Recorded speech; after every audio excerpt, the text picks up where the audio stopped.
Bestsellers unveiled at NK News Shop. Step out in style with our top-selling apparel from the NK News Shop. Fly high with the Air Cordial T-shirt, celebrating DPRK's golden era of aviation in vintage airline chic. Explore the stars with our Nada hoodie, inspired by North Korea's answer to NASA. Or toast to tradition with our Taedonggang beer T-shirt, capturing the essence of North Korea's renowned brew. Each design is a conversation starter. Find yours at shop.nknews.org. Again, that's shop.nknews.org.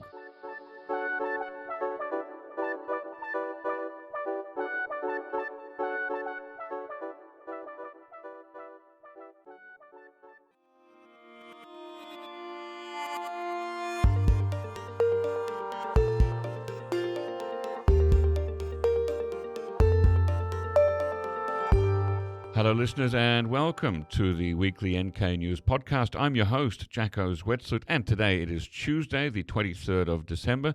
That's Festivus for those of you who celebrate and are fans of Seinfeld. So happy Festivus. I've got a lot of grievances with you people, and you're going to hear about them.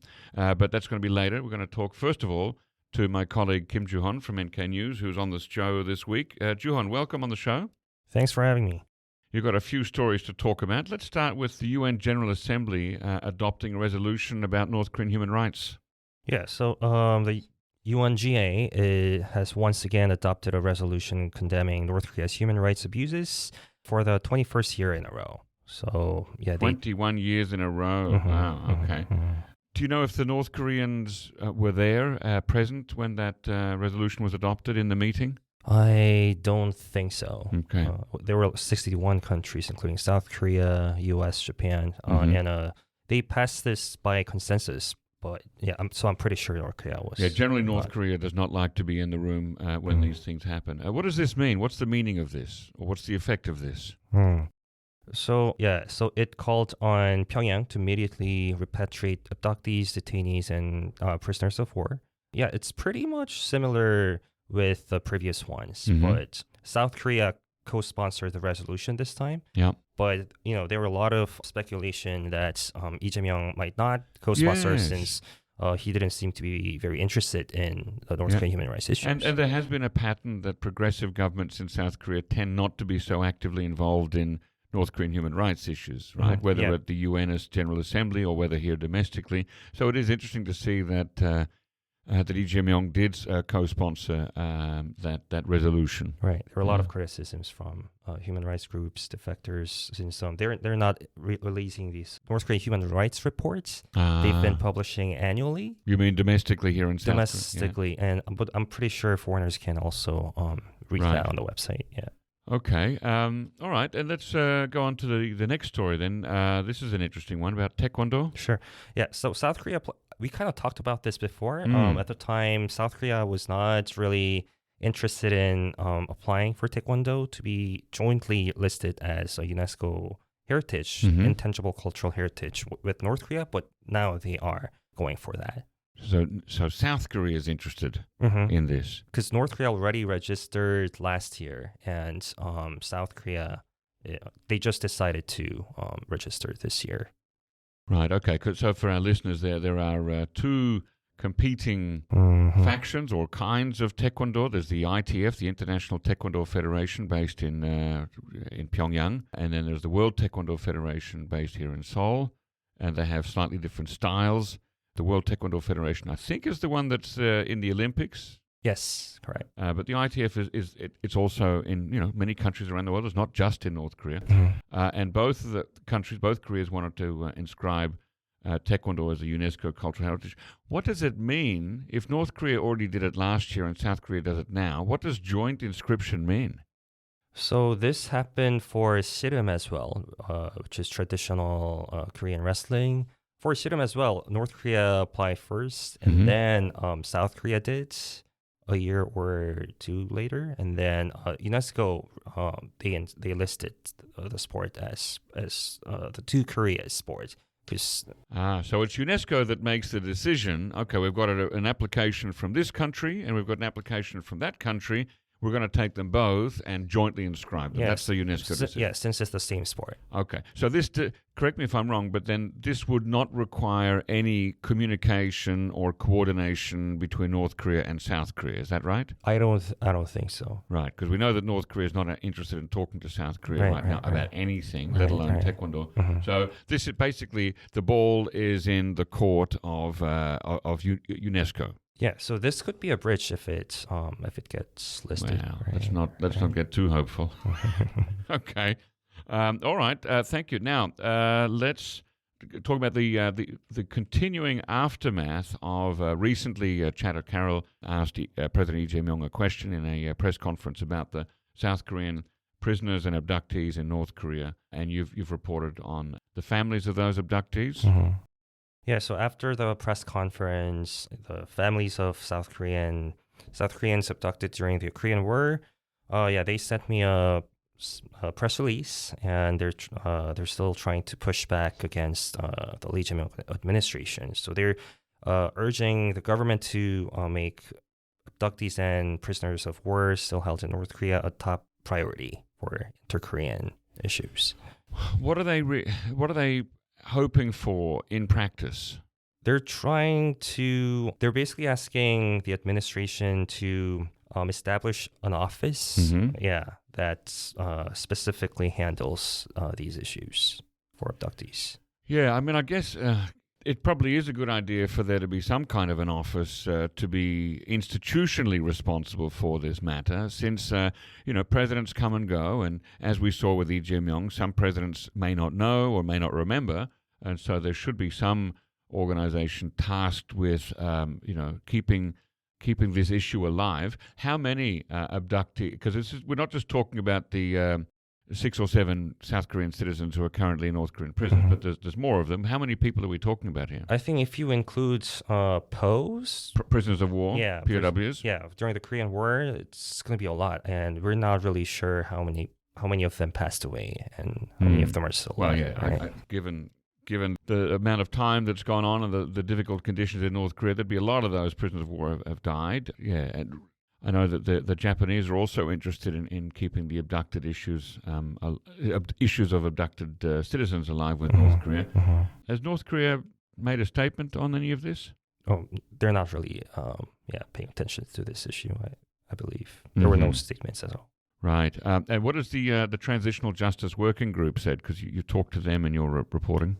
So one of the members, the heads, he says United States and Japan made a lot of efforts. He was also, I think he was referring to Wonbeer, the American guy who was tortured there, and he later died while after coming back shortly after returning. So they were able to bring back some of their abductees, but he was very disappointed that South Korea is not doing the same.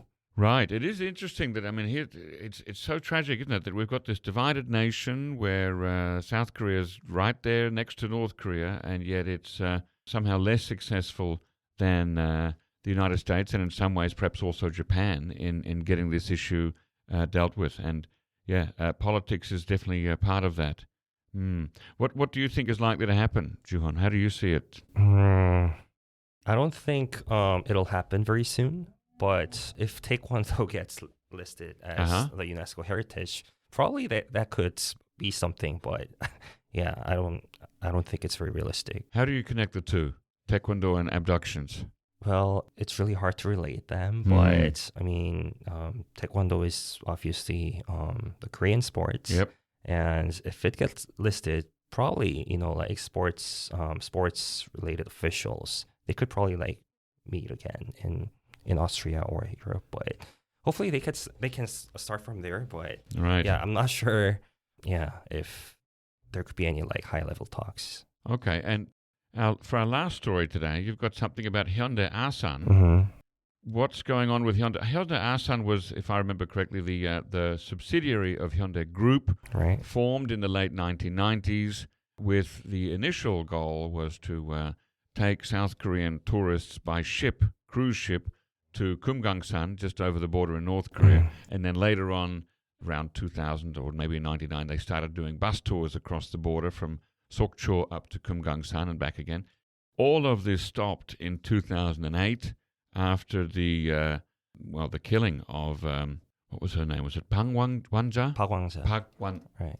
Wansa? Wangsa. Wangsa. Okay. Yes, she was a South Korean tourist visiting Kumgangsan. She was shot early one morning while taking a walk on the beach. The North Koreans said that she crossed a line, went into an area that was military only. They say that a warning shot was fired. She was shot in the back and killed right there on the beach. The Myung government said, let's do a joint investigation. The North Koreans said, nothing doing. You're taking our explanation, and that's the end of it. And so there were no more tours. So here we are, 17 years later. It's a long time. And Hyundai Asan is thinking about doing something. What are they thinking of doing? What's their plan? They're just exploring a plan to send a tourist ship to Wonsan. Why Wonsan? Since they established a resort there. Right. This is on the Kalma Peninsula, the Wonsan Kalma Peninsula. We've talked about it earlier this year that they've got dozens of buildings there and hotels and resorts and, 5-star type facilities. That sounds very hopeful, but how realistic is that? Well, North Korea and the U.S. will have to hold talks, first of all, which I don't think it's very realistic. Yeah. But it's just their hope. It could be their delusion, but they do have a lot of experience with Mount Kumgang and other tourism. So it's true. I remember, was it last year that Kim Jong-un, or maybe 2 years ago, Kim Jong-un gave the order to go in there to Kumgangsan and destroy all the South Korean facilities. He said it was trash, and he really dissed it and said, let's get rid of all of it. Right. And now Hyundai Asan would like to bring tourists into Wonsan Kalma. Is there any sign that North Korea is interested in this? They're not showing any signs yet. No. Right. Who is visiting Wonsan Kalma? I think it's... I think some of the Russian officials visiting. Right. And maybe some local North Koreans as a reward. But yeah, it doesn't... I wonder, this sounds like the sort of thing that Unification Minister Chung Dong-yong would really get behind. Has he said anything about this? He said during the policy briefing last week that he would send some overseas Koreans first. So Gyopo and Dongpo first. Yeah. From other countries, maybe America, maybe Australia, Canada, Japan, who knows? Right.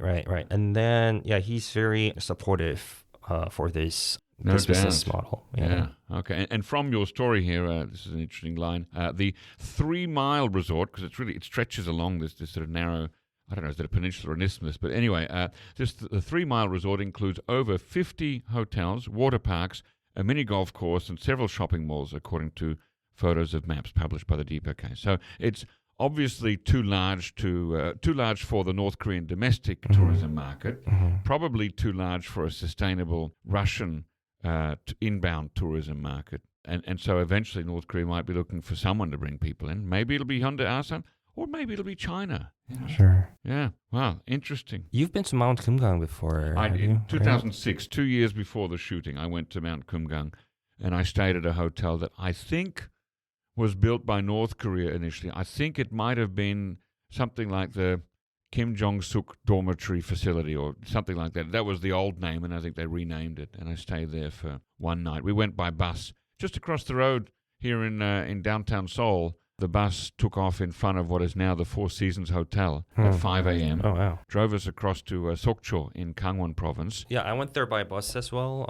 It was 2005. Yeah. Back the year in elementary before me. school. Right? You must be very young. Right. I was like 11 years old at the time, but I still had to bring my passport since it's a foreign country, and all the soldiers were doing inspection when we first arrived, so that was pretty impressive. It's funny that when I go to the South Korean immigration office and get a document that shows all of my entries and exits over the last 29 years, it shows that I exited South Korea to go to Kumgangsan, but it doesn't show me returning. So there's actually there's an administrative error, and there is one of my entries is missing, and that was me coming back from Kumgangsan, funnily enough.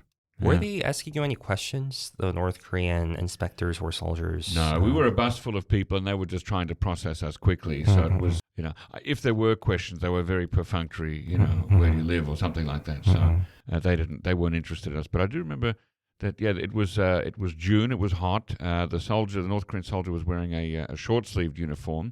and there was an arm tattoo. He had a tattoo on his arm that was visible. A North Korean soldier? Yeah. Wow. And then when we came out of the passport inspection facility, they were playing that song "반갑습니다," and there were people jumping and dancing. But the interesting thing is most of the workers who I saw, so yeah, obviously there were North Korean soldiers at the passport facility, and there were North Korean soldiers along the road that the bus traveled down. But most of the people who you see there in Kumgangsan, at the hotel, at the resort, most of them were not North Korean. So all the employees at the hotel were Joseonjok, Korean, Chinese. The band was from the Philippines. The only time you would actually see North Koreans were on the mountain hikes. There was North Korean women would set up a table selling tea and dried herbs and fruit and things like omija chai, that sort of thing. And then there'd be a North Korean guy with sunglasses at the photo spot at the top, telling you where you could and couldn't take a photograph and telling you what to delete. And then at that restaurant there, I think it's Ongyugwan has a branch restaurant in Kumgangsan. They were North Korean waitresses, but most of the people you see are not North Koreans. How did you find that out? Were they not speaking Korean at the time? I mean, I remember talking to the staff of the hotel, and the managers of the hotel were South Korean, but the mid-level and low-level staff were all Joseonjok, and they had trouble understanding my poor Korean when I ordered a beer. So I said, "Where are they from?" No, they're from China. So yeah, they weren't North Korean staff. Anyway, that's the end of our weekly podcast for the year. So thank you, Jooheon, for coming on the show, and we'll see you again soon. Thanks for having me. Looking to stay informed about South Korea's fast-evolving political, business and cultural landscape? Join us on Korea Pro, the go-to resource for in-depth analysis expertly curated by top-tier professionals. And now you can pick the membership level that best suits your needs, thanks to our new subscription packages.